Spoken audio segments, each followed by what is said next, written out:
What's up, everybody? It's Greg Santos. Welcome to another episode of CEO Life Podcast. Today, I have a really awesome guest. Okay, so I was on Instagram not too long ago, and I get a comment on one of my videos that says, "You need to have this girl on. She's like talking to a god." I'm like, "What?"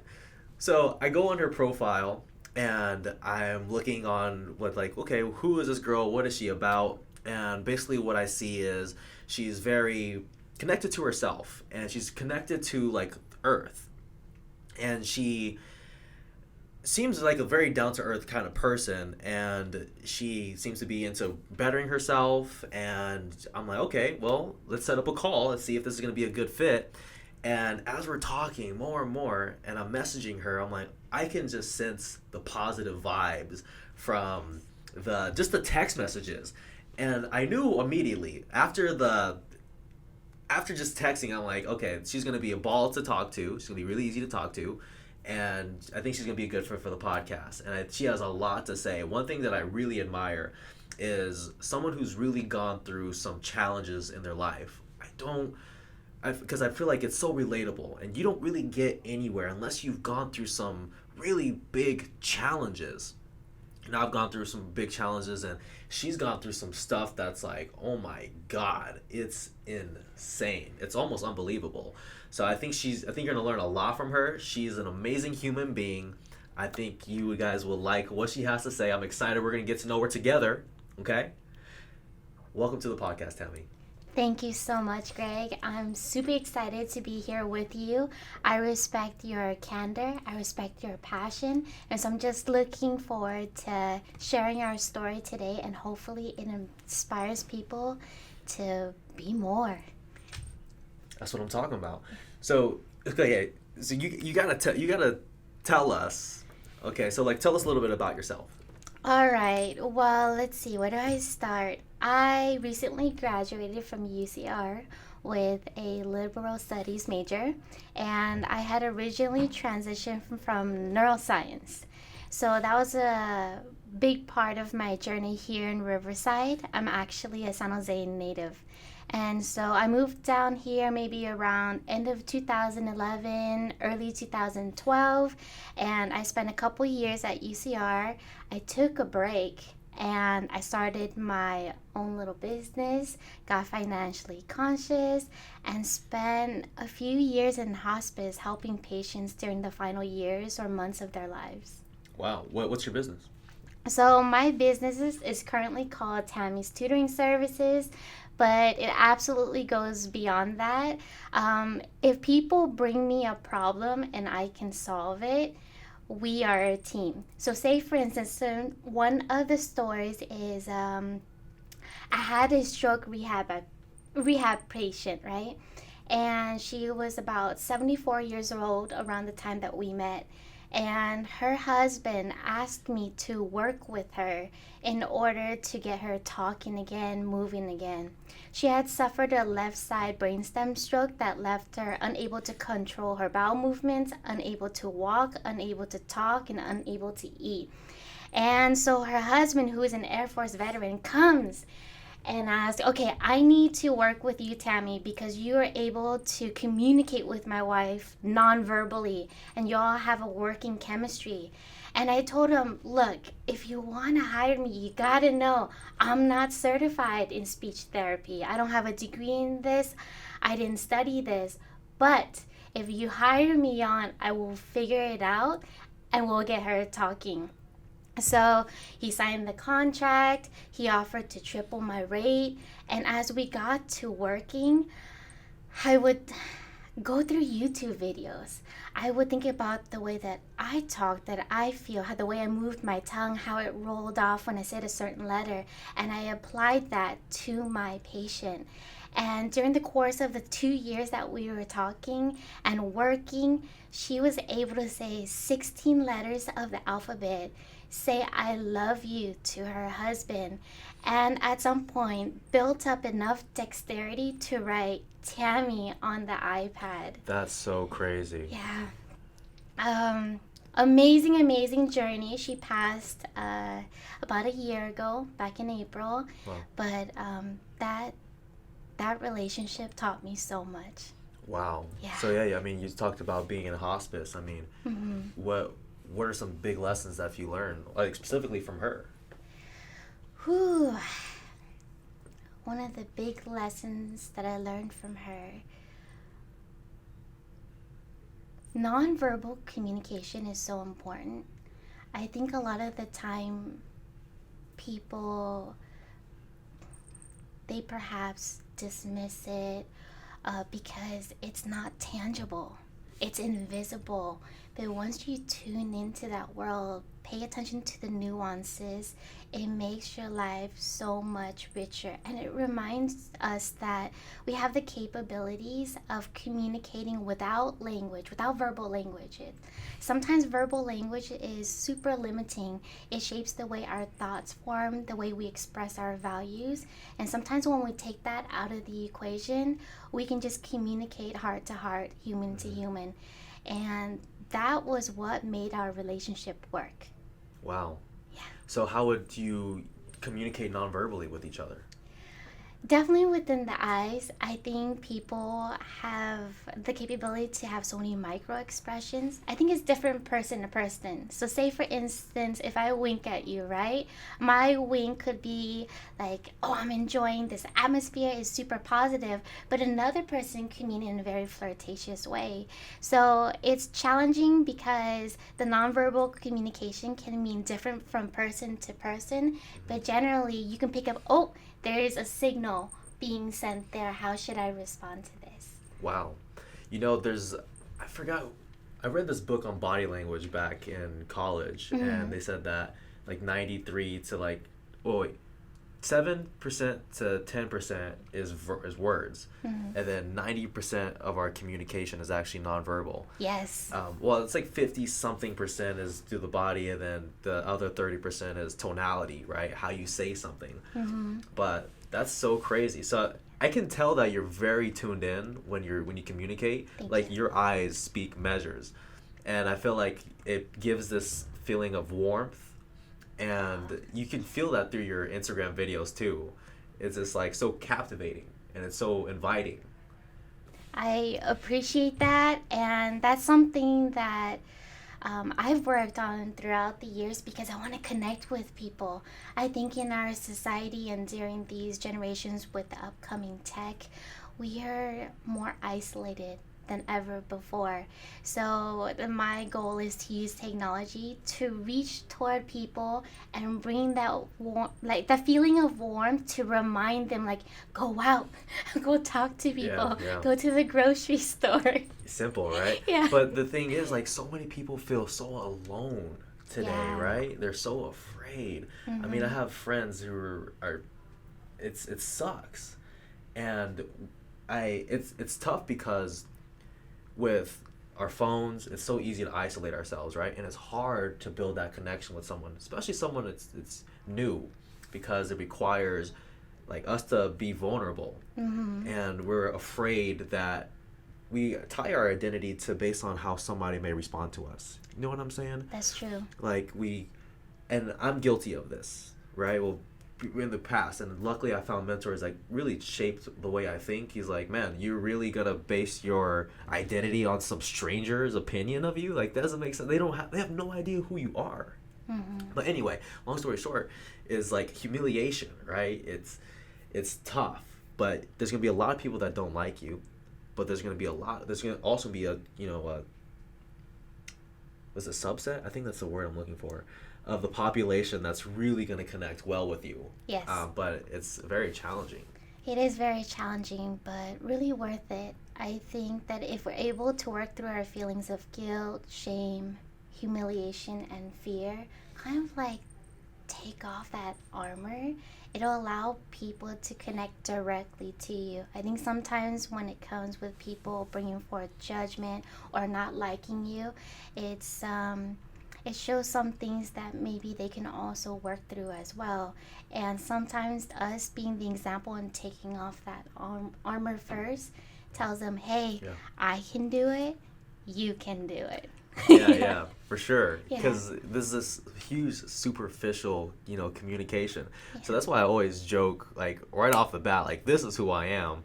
and my humor is pretty racist, but I haven't cracked too many racist jokes around you just yet. But Okay, I think I'm gonna find out.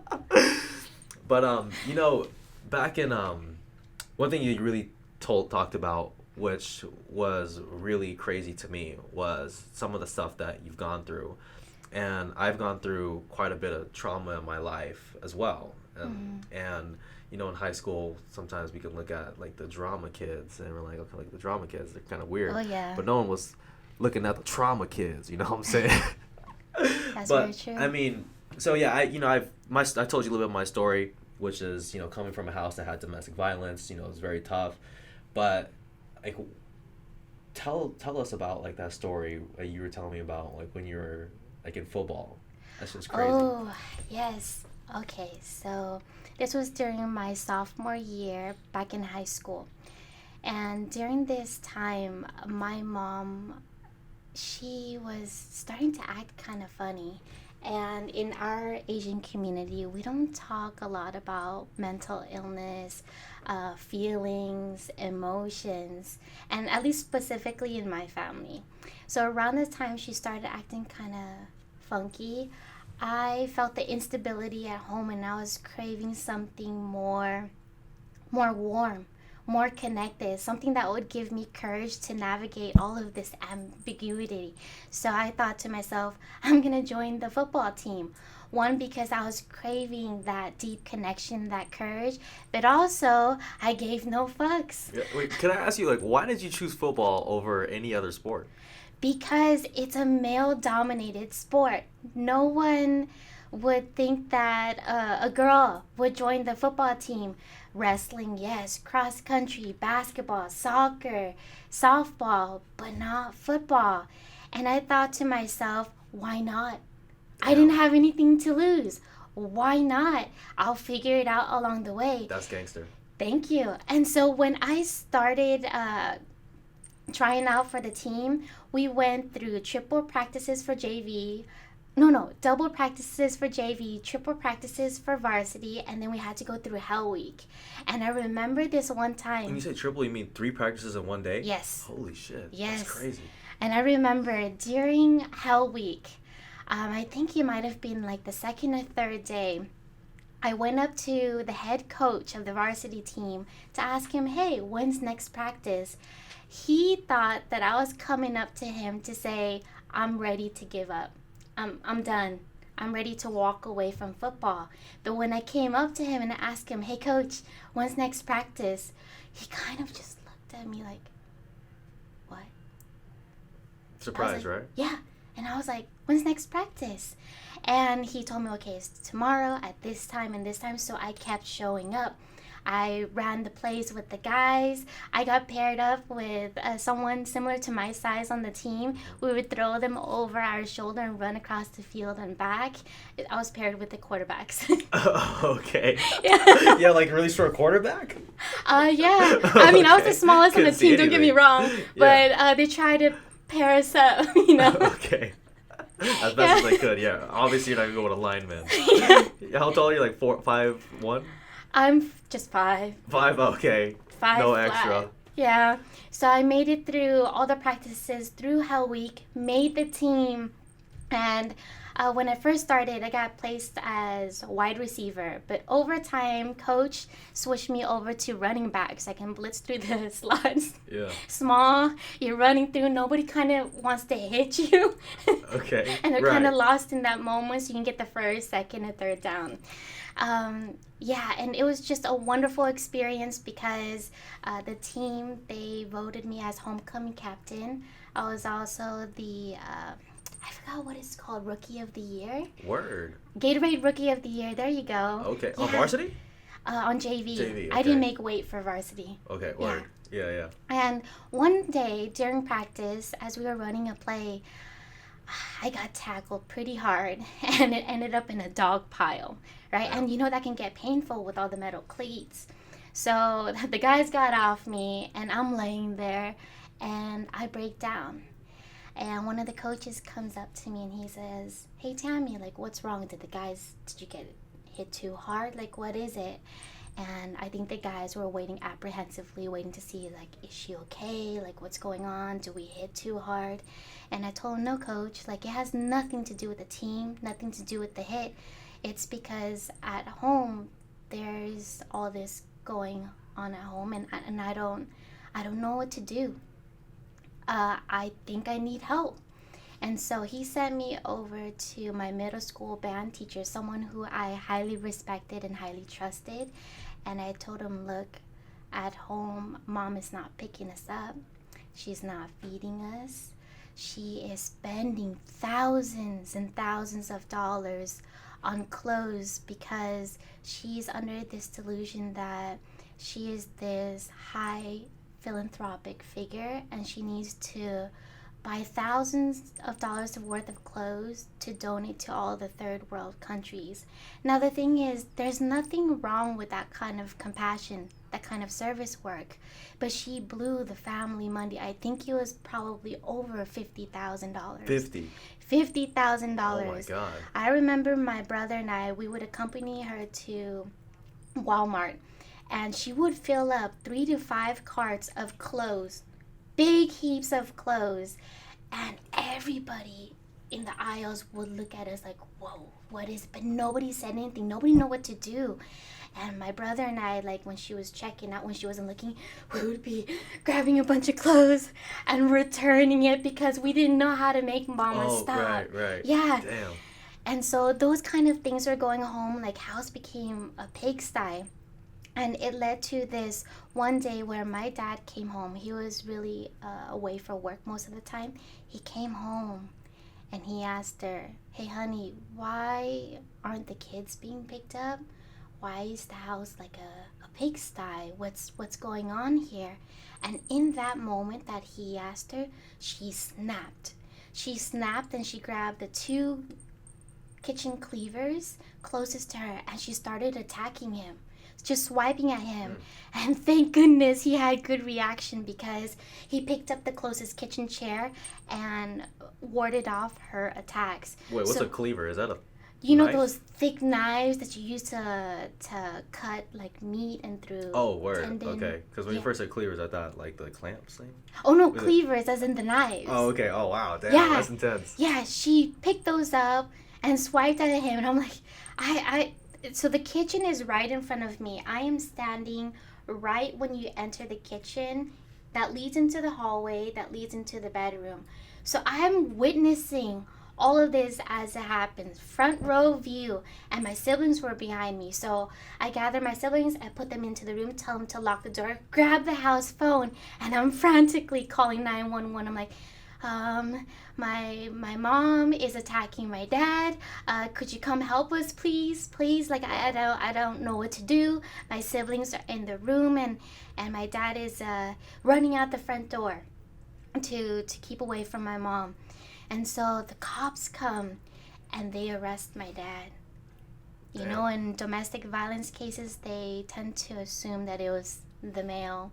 Wow. And was he telling him the story? He was. He was telling them the story. The cops were also interviewing me, getting my story, but they were also interviewing my mom. And here's the thing.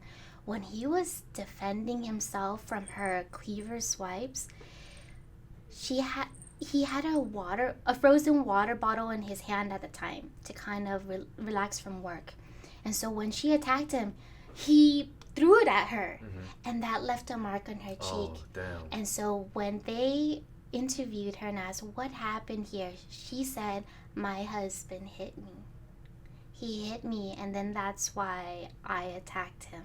Wow. And because there was that mark on her cheek, I think they gave her the benefit of the doubt. And this whole time, I'm frantically trying to tell the officer, no, like, there's something wrong with my mom. Please take her to the hospital or whatever she needs to go. Please get her help. It was not my dad. And they ended up taking my dad away that night. But before they took my dad away, I went up to the front door and I was speaking with the same officer that interviewed me, and I asked her, can you take this blanket and give it to him? Because I don't know what jail is like, but I assume that it's cold, you know? Just give him this blanket. And she's like, no, honey, it's okay. He'll be just fine. Don't worry. I find out later that he was sleeping on hard, cold concrete. Wow. Cold. No way. Didn't it Stripped. have a bed? No. When he first came in, he had to wait a long time for the processing.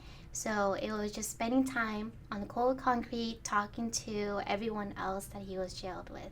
Dang. And I was so mad. I was so mad. But, yeah, after that happened, my dad was locked away. There was a restraining order filed against him. And we continued living with my mom. And it was really weird, Greg, because some nights I would come home and she would be in her room alone. Everything in the room would be topsy-turvy. She's laying on the floor chanting something. What? Yeah, I don't know what it is. I don't think I want to know to this day. She was chanting something. She was on the floor, like legs apart, as if she was giving birth. Word. Yeah. I would come into different scenarios like that. And at that point, I didn't know what to do. We're here with my mom. We're trying to take care of ourselves. Our dad is locked away and kept away. What do you do? You know? And so I actually sneaked my siblings out every week to go see my dad after he got bailed out. There was like a distance he had to stay away. So I would lie to my mom, say, hey, Mom, I'm actually going to the park with my siblings, and we'll be back in like an hour or two. We went to go see our dad. Yeah. And it got to a peaking point where I asked the same teacher that... How long was he in jail for? I don't remember clearly. I think it was probably a few days. He had to call for help from one of the uncles to help bail him out. Yeah. Dang. Yeah, and he had to walk home with 2 slippers, nothing else in hand, to reach the closest payphone to make a call and get driven home. Yeah, to a relative's house. That is so crazy. Yeah. Okay, Yeah. so then what happens? So it gets to a point where I ask for help again from my teacher. And this time he calls Child Protective Services. So they come and they pick up the kids. I was picked up in a cop car at school. Oh, thank you. I was picked up in a cop car. Bring it closer. Like this? There you go. It's a little. There you go. You can bring it like that. Okay. How does it look? Okay. All right. There we go. Yeah. I was picked up in a cop car at school. The seats are hard back there. They are. They don't care about your comfort when you're back there. They really don't. Really, like hard? Hard, like, I mean, you could tell it's like a bit rubbery, but it's like this. This table No right here, way. it's hard. In the back of a cop it's car, stiff, huh? it's hard. You would think I'd be in back one. Never mind. It's a black joke. Go Oh no. Oh yeah, I'm not good. It might just fly over. ahead. Yeah. Okay. Yeah, but you feel like you're caged back there because they have a metal mesh. I also hear that Between it's like officer. very claustrophobic back there It too. is. It is. Yeah, but it's very roomy for me. Oh, that's right. Like, wow, I'm chilling. Yeah. But yeah, we get picked up in the cop car. My brother is there with me too. And we get home. Child services come and they tell my mom, if you want your kids back, you need to go get checked. You need to check into a hospital, see what's going on, and then you'll get your kids back.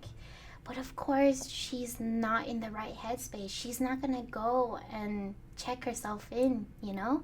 Oh, the kids, like my siblings and I, we tried to sort of trick her in a way, like, hey, Mom, like, if you think you're really pregnant, maybe we should go and do a checkup. And then from there, we would ask the medical professional to help guide her to the next person. But that didn't work. So we were taken away, put in a children's shelter. And she spent time alone for about a month because that's how long we were in the shelter for. Wow. Until they listened to us and they went and picked my mom up to admit her into the psych ward. Yeah. Wow. So it took about, what, a month, 45 days for that to... Okay. Around there. And during this time, my daddy was trying to work through the whole jail thing. and get custody of us. And he was sitting down with the judge, with the lawyers, with the child support services, and they all told him, once you get custody of your kids, you need to keep your mom in the psych ward. Because if you bring her home and she has a violent episode and she hurts your kids, that's on your consciousness.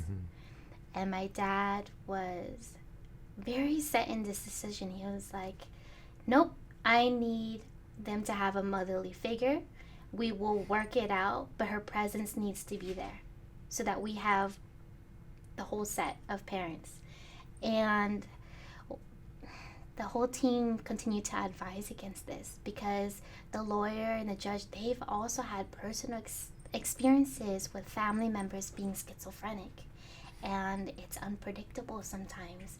It's very hard to keep them on a medicine regimen because people with schizophrenia don't think that they're mentally ill or there's a mental challenge. They think they're fine. They think that we are the ones that need to be taking the pills, right? Wow. And so my dad was able to get custody of us, and we moved out of the children's shelter and we would visit mom at the psych ward. And let me tell you, that's a whole nother experience. I developed a deep respect and admiration for the medical staff working there, because there are sometimes when patients have episodes, if you happen to be in the way, you can get really hurt. Really, really hurt. And so I have deep respect for the people that help those that need help in the mental world. Dang. Yeah. And so we talked to her mom during this time, during the visits, and we asked her, are you ready to come home? And if you come home, the condition is that you take your medication regularly. She promised.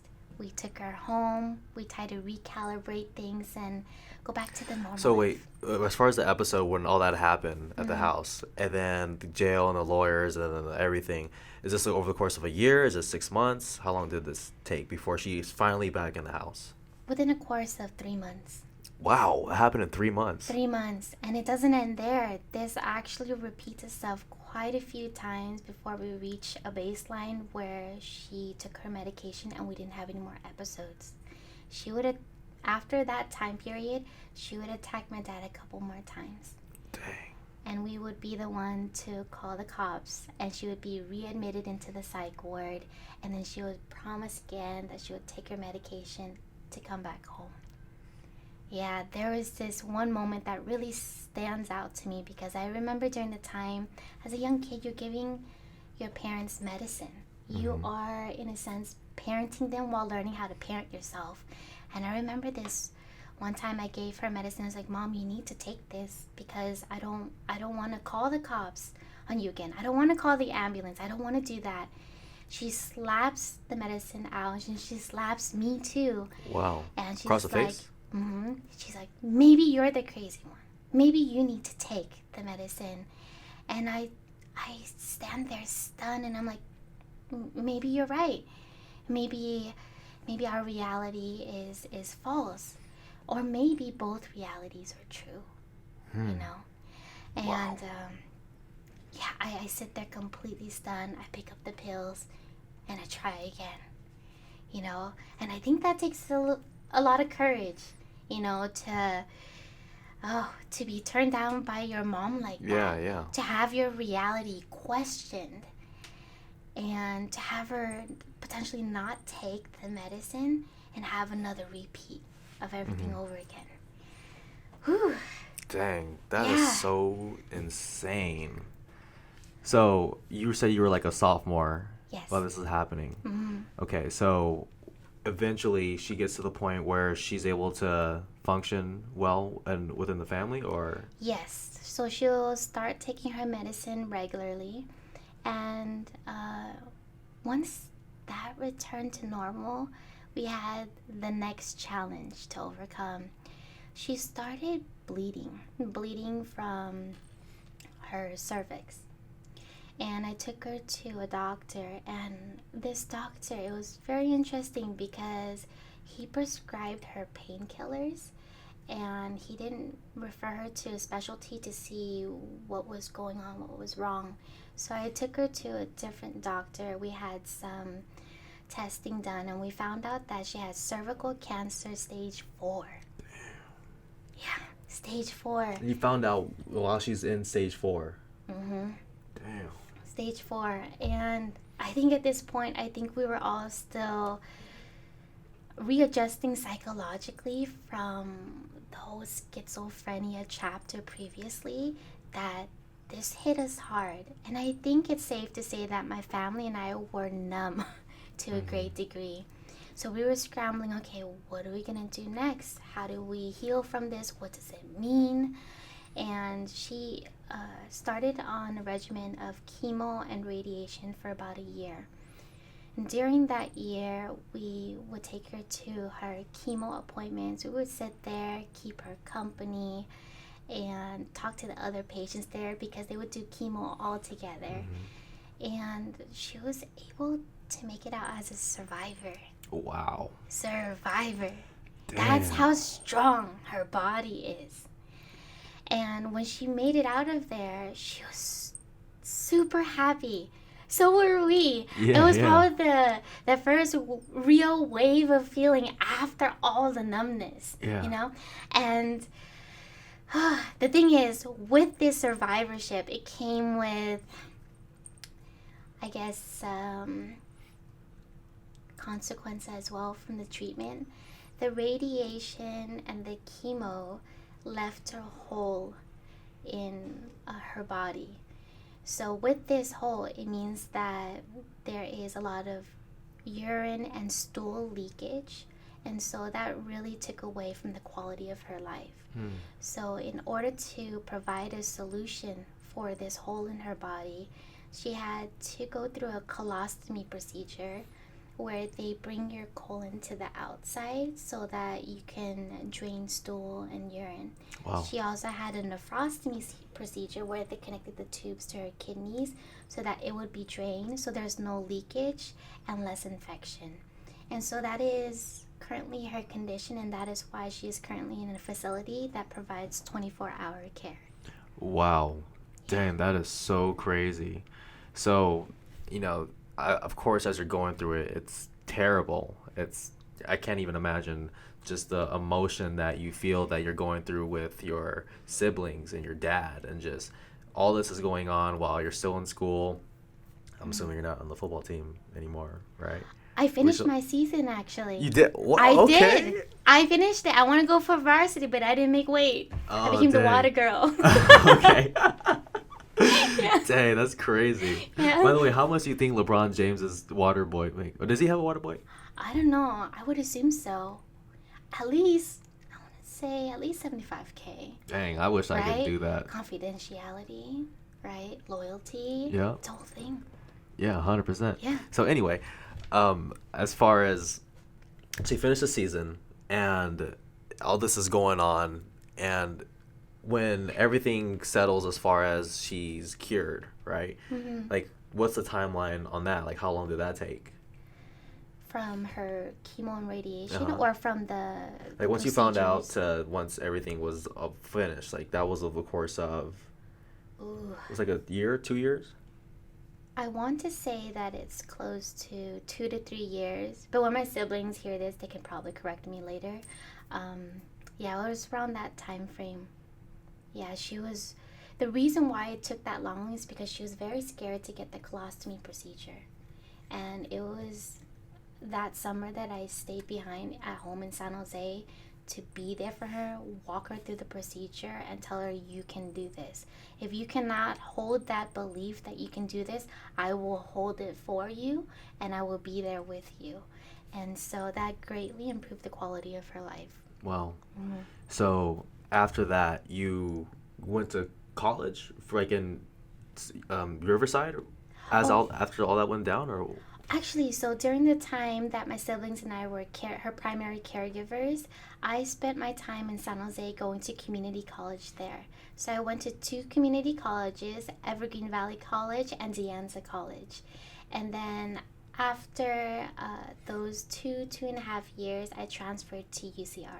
Okay. Yes. So how was it like when you're at UCR? I'm sure all that's still in the back of your head. Like what?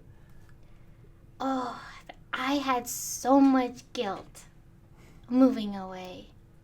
A lot of it had to do with, I don't know if you've heard of the caregiver syndrome, where when you are taking care of someone and you put themselves first, there's a lot of lack of self care. Is that? No, that was Oh, okay. random And, phone. and we get really burnt out. And this is sometimes where all the outside support comes in really helpful. But anyway, going back, I had a lot of shame, a lot of guilt.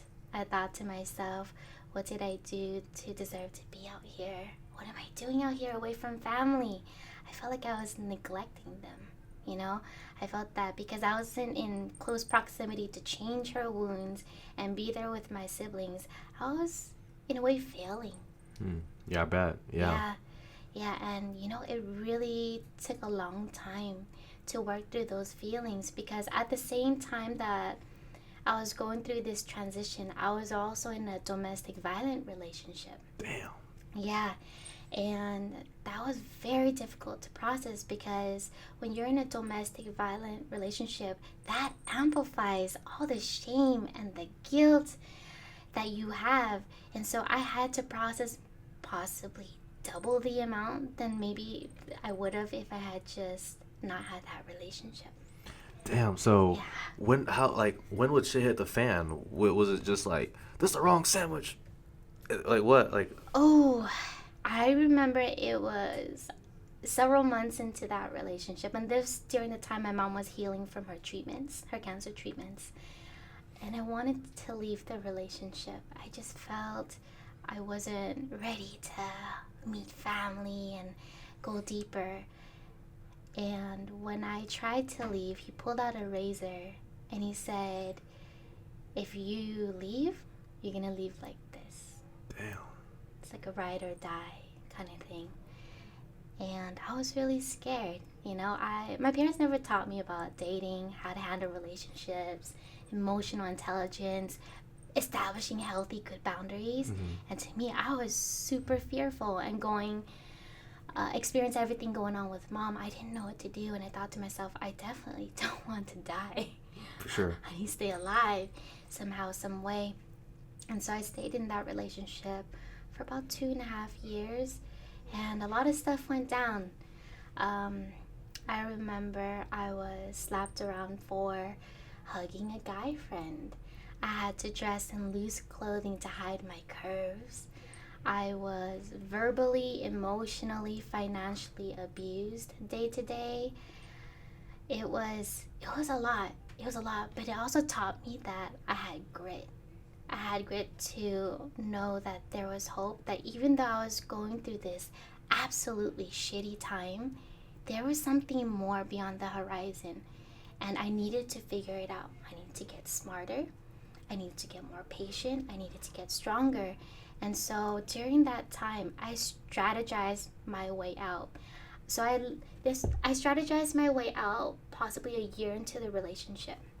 You said you were with it for 2 years? 2.5 years. Dang, so you're in, you start to strategize. Yeah, I strategized a year before. You have to be smart about leaving domestic violent relationships because sometimes for other cases, you might not make it out alive.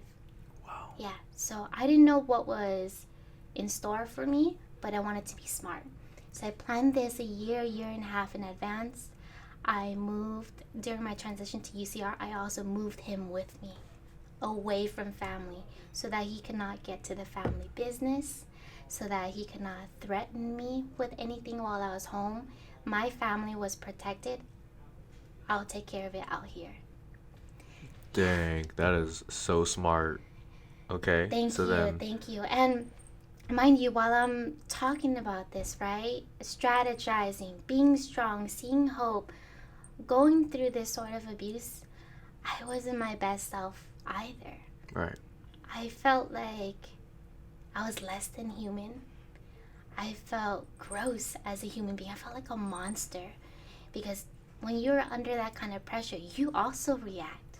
You know, you're not an angel in this situation. I think people can be. There are people absolutely capable of that, no doubt. But for me, it was hard. I definitely lashed out too. Of course. Yeah. I mean, you're young. You were like 16 to 18 going Yeah. into this, right? Yes, and my coping skills empty in my toolbox. That was the time that I was building that too. And here's where it gets to where I am so motivated about helping people, about becoming a better human being, becoming more open, managing my shigo, you know? Shigo. My shigo. And that came from Sean Stevenson from the Model Health Show. They talk Okay. about the ego, shigo, and Oh. managing it. And I thought to myself, I never want to feel like this again. Never, ever do I want to feel like a monster again going through this, you know?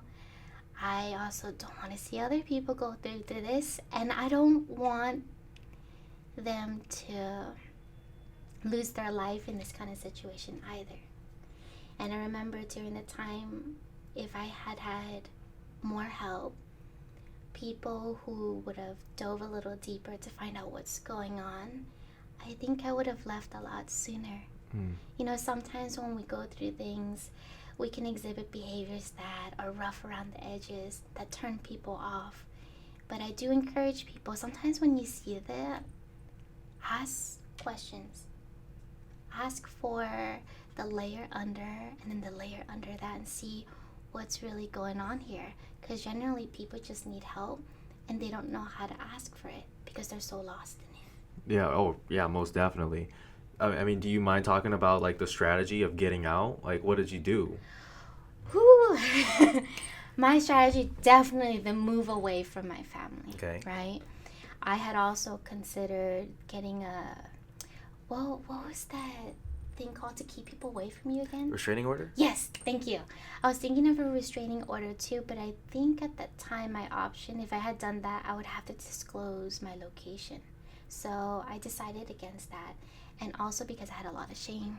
I was not ready to share my story and say, hey, I was in this really toxic relationship and I need help.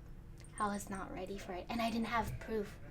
I had gotten rid of all the paper trail having to do with the relationship and the abuse, that I felt that even if I were to share my story, no one would believe me. Like proof? Well, what proof did you have? We had a bank account together at some point, you know, definitely ended that too. But I got rid of everything. After I had left and strategized my way out of that relationship, I want nothing to do with it. For sure. Nothing. I even had paperwork where I visited a detective once for help. Wow. Damn. Yeah, and I got rid of everything. I didn't think anyone would believe me. So in terms of advice and making your way out, I think be patient with yourself, right? Save documentation somehow, some way, if you can. But be safe. You have to keep this information safe because if your abuser sees this information, it could be a huge trigger. Oh, for sure. Mm-hmm. I can only imagine. Yeah, and then employ an advocator, you know, someone who would look out and help you go through this plan, plan a day that's safe to leave the place physically. Mm-hmm.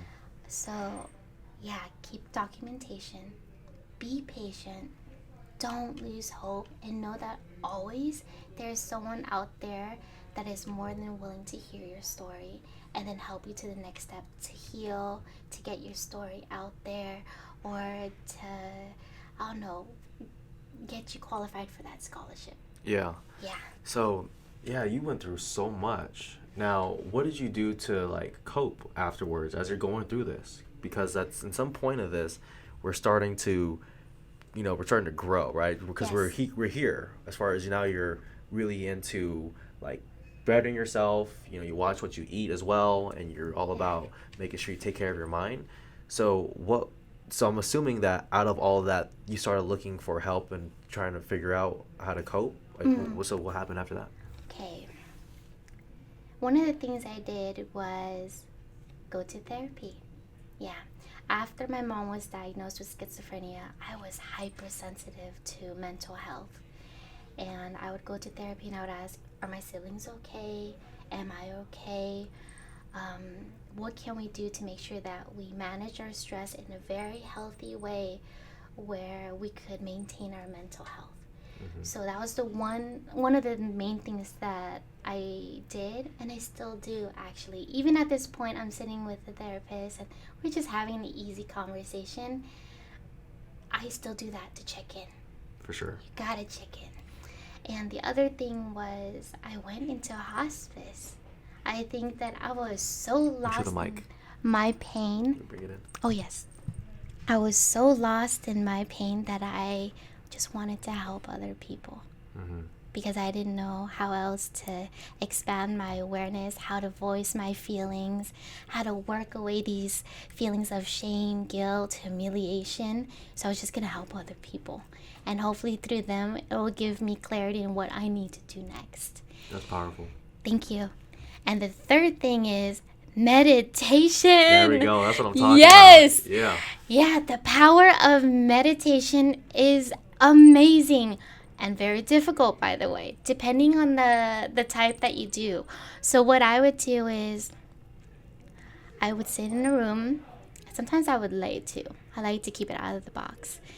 And I would sit there in silence and I would let my mind take off.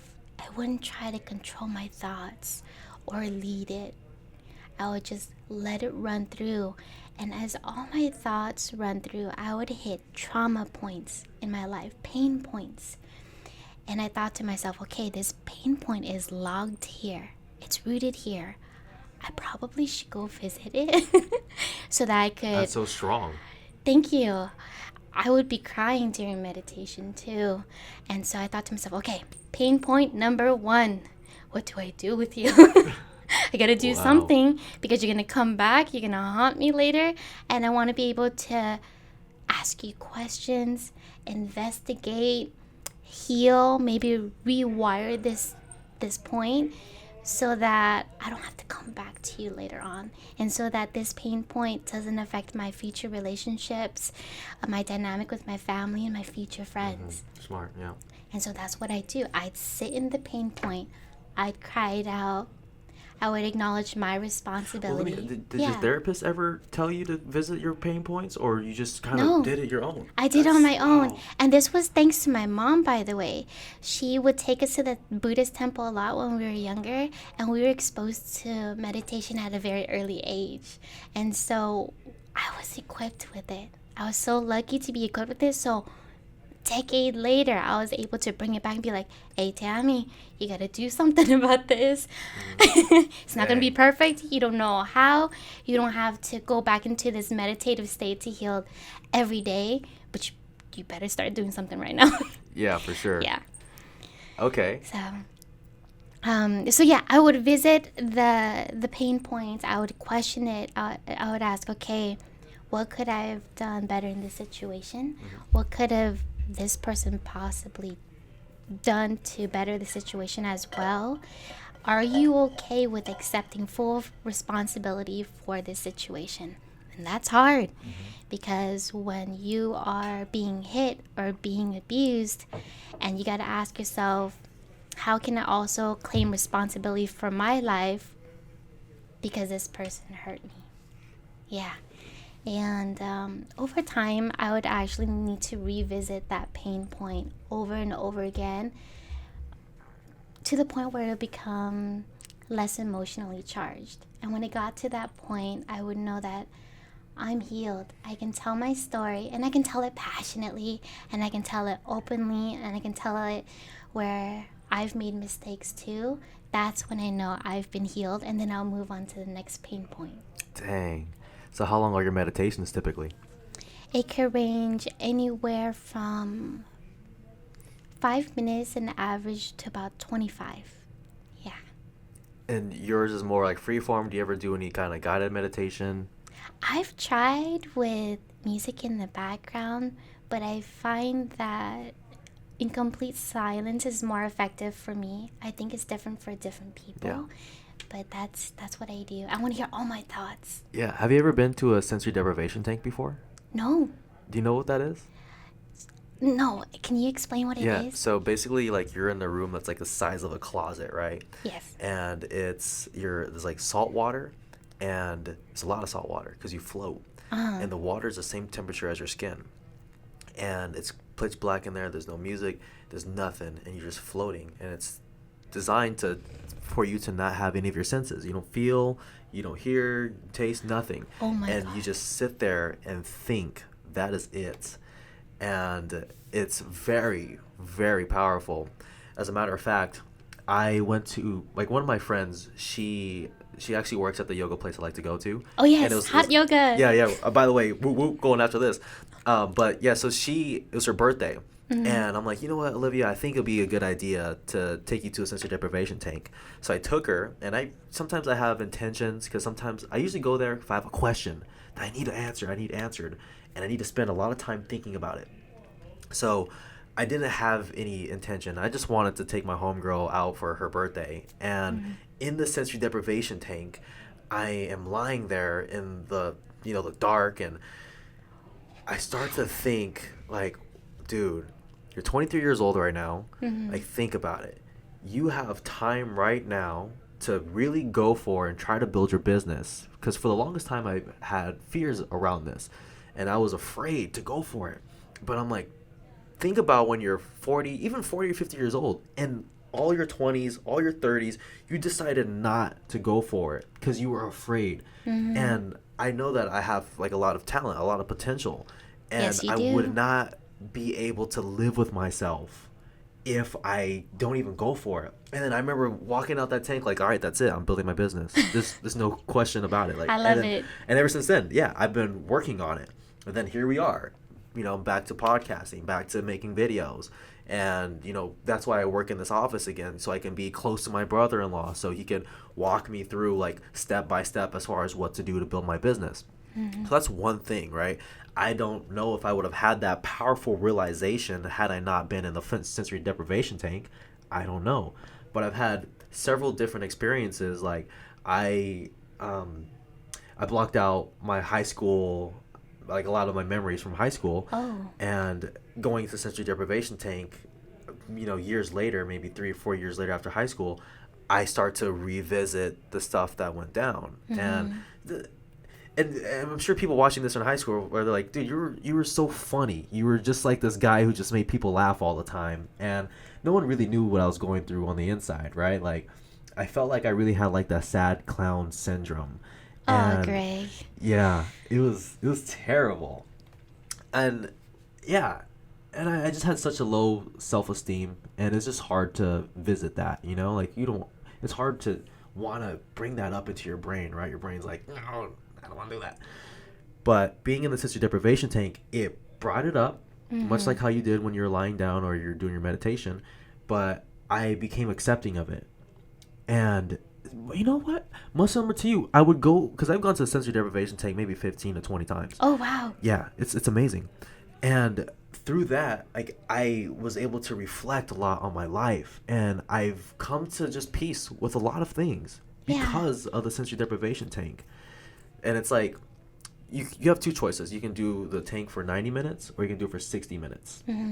Starting off, I did it for 90 minutes because they didn't even have the 60-minute option. But now I'm doing the 60-minute now because it's tough to stay in full 90 minutes. I bet. It's hard. I'm in there like, okay, like, when is this over? But I'll take you to one. It's really awesome. Okay, questions, right? When you're lying in there, is there a point where you think, am I going to die because I can't feel anything? No? No, Oh, it's very peaceful. One time, it happened for like 2 or 3 seconds. It legit what? felt like I was floating in outer space. Like, I'm not joking. Like, it felt like my body was in, like, the universe, and I'm, like, floating, and I'm like, oh my God, that was amazing. That is surreal. It's cool. You have, like, a lot of, I won't say, I haven't personally, but are you familiar with Joe Rogan? Yes. Yeah, so Joe Rogan says that because I did the sensory deprivation thing because of Joe Rogan. Okay. And he said that you can have a lot of psychedelic like experiences from it. And this is before I even had like tried psychedelics ever. And then I'm like, wow, like this is crazy. Like, but you know, psychedelic is just really like mind opening. At the end of the day, that's really what it is. And it's just awareness, you know, of, you know, pain points in your life. And as we mentioned, and you get that through different ways like yoga, meditation, sensory deprivation tank, and if you want to speed up all that process, you can take psychedelics. Wow. Also, how did you work through everything when all the pain points came up? What was it like? Um, Definitely uncomfortable, right? Because it's hard to visit that, and at first you want to resist, Right. but then I remember being in the tank like, well, what else am I gonna think about? Because I have a lot of time in here.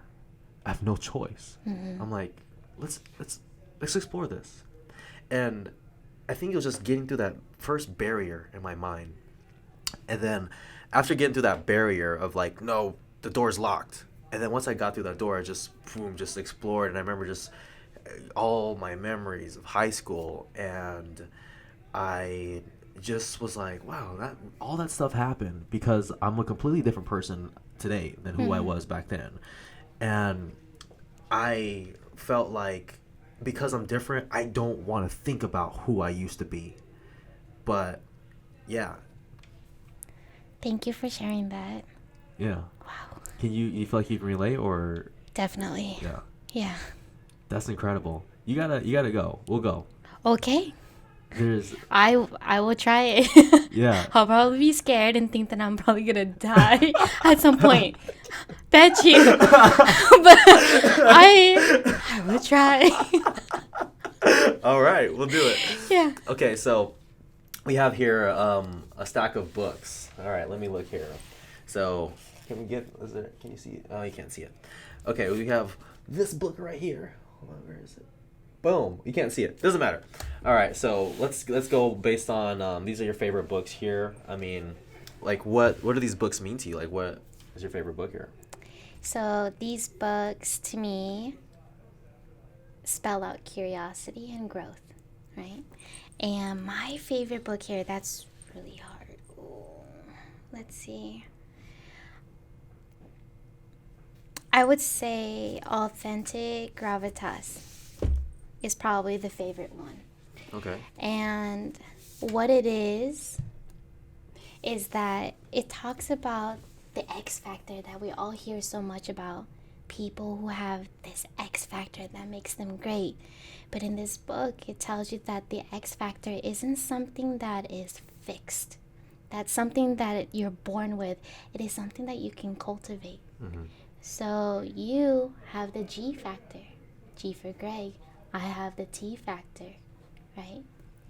And those are the things we build and we learn, not because we were just born with it. Okay. And so to everyone out there, if you're looking to grow and to do more and to do better, you have your own factor to share and to bring forth, and nobody can duplicate that. Similarities, yes, but it's very unique. Wow. So, what did you take and apply to your life after reading this book? I shared it with the leadership team that I was part of last year. Our team name is Team Voodoo Juju. Okay. So, it reminds me of Mojo Jojo. It's a play off of our president's name. Okay. But I took that concept and also shared it with the team and told them, you have the A factor, you have the K factor, you have the M factor. Cultivate it. And the other thing also is knowing that people have this factor in them, also know that there's a lot of miscommunication around it too. So say for instance, my T factor, I understand it completely in here, right? But I would have to voice it through language to you before you can understand what the T factor is. And so there is this gap between intent, message, and then the actual message that you receive. And it's good for us to be aware of that gap when we get to know people so we don't mark them off quick. Yeah, we always gotta dig deeper and get to know, to understand the person at their core. So that's the message that I took away and shared with the team, and that's what we also practice through our one-on-ones with people. Wow. Okay. Dang, that's awesome. Thank you. This is cool. Yeah. I mean, based on what you said, I mean, it sounds like something that, at this moment in my life, it doesn't really apply to me too much. But I mean, definitely something that I would like to explore in the future. You know, and this kind of reminds me of, right here, who stands out and why. I like this right here. Start with why. Oh yeah, Simon Sinek. Yeah, he just came out with a book recently too. I forgot what the name of the book is. I don't know either. Do you? I know you listen. We listen to like similar podcasts. So do you listen to Impact Theory with Tom Bilyeu? No, I don't. So just like Lewis Howes in The School of Greatness, this guy Tom Bilyeu, he interviews entrepreneurs and authors, and very powerful. And as a matter of fact, this guy, he does like really extensive research on the people that he interviews, to the point where it's pretty common where the guest will be like, after he introduces them, like, wow, that was extremely impressive. But he had Simon Sinek on there on one of his most recent episodes. That's and they're talking about, it was crazy. They were talking about quantifying things. Like, he was like, I don't want to butcher it, but it's good. It is. Go look on Instagram for those of you listening. Go on, I think it's Tom Bilyeu is his Instagram. Bilyeu. That's a plug. You just got like 5 new listeners. Tom, you're welcome. Yes, highly recommend. So one thing that I really work on with my podcast is I want to get people to read more. And I want them to either read, listen, because it's changed my life tremendously. We'll end on this note as far as, what is it, like, where are you now because you read versus where you were before you started actually reading a lot more? Where am I now? Definitely my language has expanded. I feel like when we read, it's not just for the content in the book, but it exposes you to different styles of thinking and talking. And as you come across certain unique phrases, you can apply it to yourselves when you explain a story. And it hits home better than it would if you had used a different phrase, for instance. So that exposure allows better articulation. Okay. And why has that been benefit for you in your life? I think it's been beneficial because it communicates my skill set, say on resumes, for instance, more clearly. It communicates my story in a way where people feel it more as opposed to just hearing it. Language has a way of delivering feeling too. Oh, most definitely. Oh, yeah. I mean, just the semantics, words. Like, take example, you take the word salesman. That's like a word that people typically someone they want to run away from for the most part. But if you take that same concept, salesman, or you can say like an influencer, it's the same exact thing. Yes, right? but packaged differently. Exactly. And it gives you a different mental picture in your mind too, and a different emotion. Yes, and it makes us a more fluid communicator. So if you and I, we communicate in A, but we want to talk to C, D, E, and Z. In order to do that, we gotta blend it. A-Z, A-C, A-D. And that's what the language does, and that's what reading does. Damn. So you're reading Superhuman right now? Yes. All right, so tell me a little bit about that. Superhuman is a collection of stories that talks about the peak of human potential. And in the book, it'll walk you through the experience of a Formula One racer racing at high speeds. What kind of training you need to maintain that kind of focus, how you need to blend your mindset with the feel of the car so you can calculate when to overtake a driver, when to switch back to protective driving. Dang. It even moves into the power of meditative practice. Sometimes say people compete in competitive sports, right? and you can look at a very experienced athlete and the way that that athlete holds him or herself, or anywhere in between, not just the binary, and how they are so graceful and casual about their movements. That took immense practice and focus, and people who do meditative practice have physically expanded structures in their brain that also built the capacity to showcase that skill. Yeah, that book also takes you into polyglots, people who speak multiple languages. I believe they have one legend in their community. His name is Emil. I'm not sure if I'm pronouncing it correctly. Emil, and he speaks 60.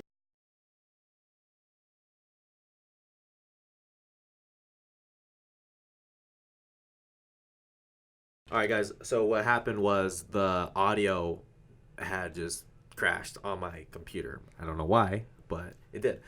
And looking at this picture here, I don't know if you can get a close up. Look at that. This Tam back in high school. It's come on, camera. Whatever. Number 9, y'all. Number 9. There we go. Rajon Rondo holding it down. But yeah. Well, hey, Tammy, thank you so much for making it down here today. I mean, I'd love to have another podcast with you. That'd be awesome. And I'm sure like our audience here is really connected with you as well. I mean, just blew my mind. Your story is so amazing. How can people find you? You can definitely find me on Instagram. The username is Tammy Nguyen, and that's Tammy with a Y. I am part of the Nguyen clan, yes. Yes, the mini.